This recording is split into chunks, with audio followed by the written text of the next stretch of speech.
A feeling whenever I give something, I feel happy. You see, this is you try that whatever you may have knowledge, you have sometimes better economy you may have, better because sometimes you can have a kind words you can have.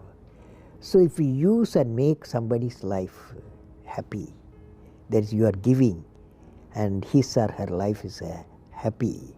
That's a best thing a human being can think of. Then you will get a conflict-free world. That's why I used to say, where there is righteousness in the heart, there's beauty in the character. Where there is beauty in the character, there is harmony in the home. Harmony in the home. Where there is harmony in the home, there is order in the nation. When there is order in the nation, there's peace in the world. Where is the starting point? Where there is a righteousness in the heart, beauty in the character, harmony in the home, and the order in the nation, peace in the world. All are in one after the other is coming. So where we start? We start the righteous in the heart. Remember this incident, 1979, SLV-3 satellite launch vehicle, I was the project director, mission director. My mission is to put the satellite in the orbit. Thousands of people worked nearly 10 years. I reached the Sriharikota, and it's in the launch pad. Countdown was going on. T minus 4 minutes, T minus 5 minutes, T minus 1 minute, T minus 40 seconds. Computer put a hold. Don't launch it. Computer says don't launch it. I am the mission director, I have to take decision. Everything is on. Behind me there are 6 experts. They saw computer database coming in and screen, and they see the pictures in the screen. They said there's a problem. The problem is there's a leakage in a system, in the control system. But immediately calculation, no problem. We have got sufficient fuel and oxidation for control system. It controls the rocket to the required attitude, and we can go ahead. Now, of course, my expert's view, but I took the decision. Problem is mine. Finally, I took a decision. I bypassed the computer. I launched the system. Okay, I launched the system. This fellow went. First stage worked is a 4-stage rocket, and second stage got mad. It went to the spin. Instead of putting the satellite in the orbit, it put in the Bay of Bengal. 1979, it was a failure. It was a first time I experienced my failure. How do you manage the failure? Success I can manage. So at that time, a great man, a great leader, Professor Satish Dhawan, he comes to me, I'm very tired working nearly for months. He wakes me up, come, let us go for a press conference. Press is meeting there, like this, number of people, world press, with photos, this and that, all the gadgets, they are there. I was really frightened, I will be the culprit, because I'm the project director, mission director. What Satish Dhawan said, chairman, Indian Space Research Organization, said, dear friends, we have failed today. It's the first time I have to give all the success. All the failure is, I want to support my technologists and scientists and staff so that next year they succeed. So he took the whole blame himself. And then media asked, you have put Bay of Bengal so many crores, you have put it like that, a lot of criticism. He received the criticism. He assured them in a year we will succeed with our team. It's a very good team. Next year, here only interesting happened. Next year, July 18th, 1980, when he succeeded, Professor Dhawan said, you go and conduct the press conference. Do you follow what it means? It means when the failure occurred, the leader took it up. When the success came, he gives to his team. How did you become so great?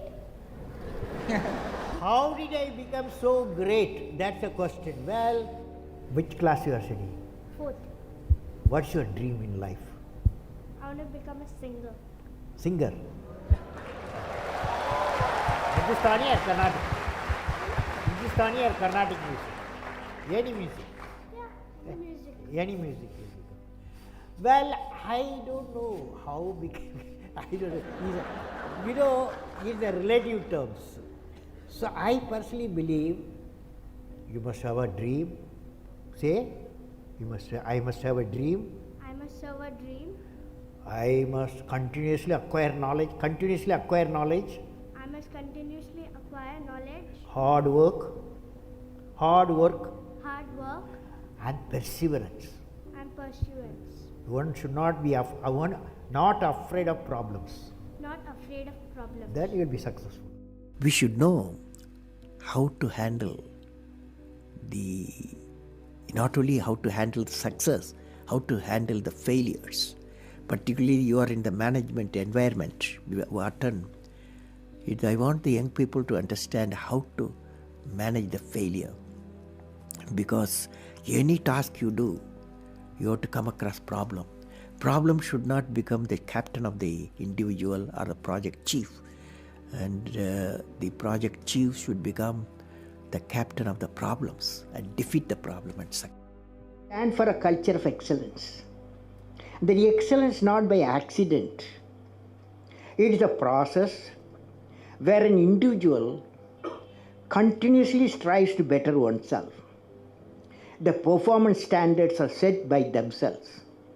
They work on their dreams with focus and are prepared to take calculated risk and do not get deterred by failures as they move towards their dreams.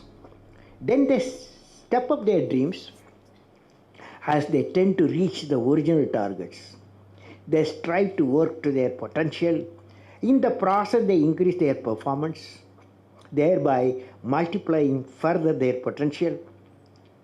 This is an unending life cycle phenomena, culture of excellence. They are not in competition with anyone else but themselves. That is a culture of excellence. I am sure each one of you will aspire to become a unique with culture of excellence. You've written books, you've served as president, you're an aerospace engineer, you've been a professor, but you say the title you like best is the title of teacher. Why is that? You know, I had a teacher when I was a young boy, 10 years boy, wartime, the Second World War going on. At that time, I used to see in my class, 5th class teacher, in science teacher, his name is Subramania Iyer. He entered the classroom and we used to see the radiation of knowledge from him, When he enters the classroom, my teacher, I see a radiation of purity of life. And the way he taught, my dream got shaped. What should be my way of life? He is the person, the teacher gave me the vision of my life when I was a young fellow. Now a teacher has got a fantastic opportunity to grow minds, to enrich the minds, and give the dreams to the young people and nurture the dreams with them, and they will become a great human being. Sometime they will become better than you, but better than the teacher. So that opportunity you have. And also the teacher, like what I am doing, I am a professor, I can also do the research. Young researchers will work with me. That's a great pleasure when they get the PhD. History has proven that those who dare to imagine the impossible are the ones who break all the human limitations. In every field of human endeavor, whether science, medicine, sports, arts or technology, the names of the people, just now I listed some of the names of the people who imagined the impossible are engraved in our history. By breaking the limits of their imagination, they change the world. You take C.V. Raman, you take Newton, you take Einstein, you take Chandrasekhar. By breaking the limits of their imagination, they change the world. Carefully hear me what I am saying. What did I learn from the youth of 11 million people? I learned every youth wants to be unique. Every youth wants to be unique. That is you. Every youth wants to be unique, that is you. But the world around you is doing its best day and night to make you just everybody else. Now, the question is whether you want to be you or everybody else. You? You want to be you? Not everybody else. Now, if the question being like everybody else is convenient at the first glance, but not satisfying in the long vision.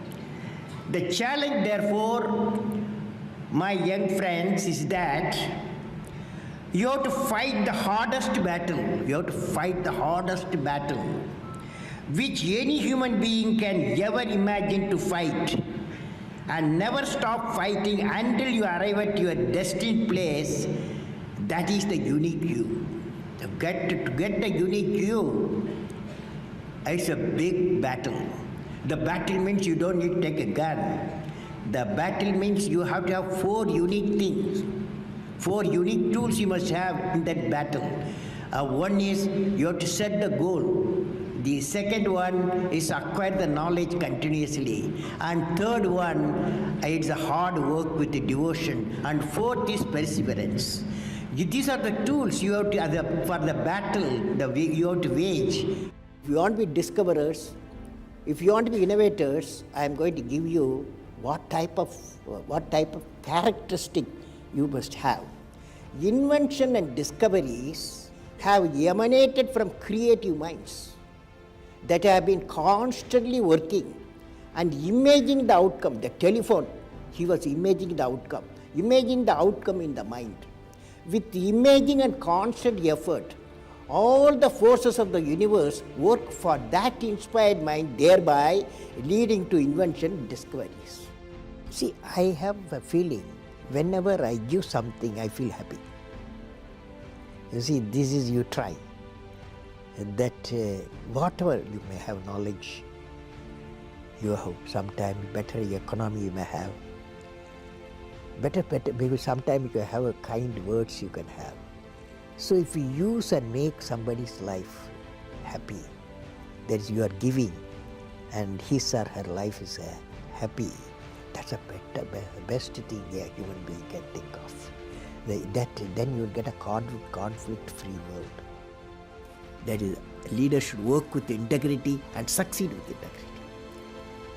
Leader should work with integrity and succeed with integrity.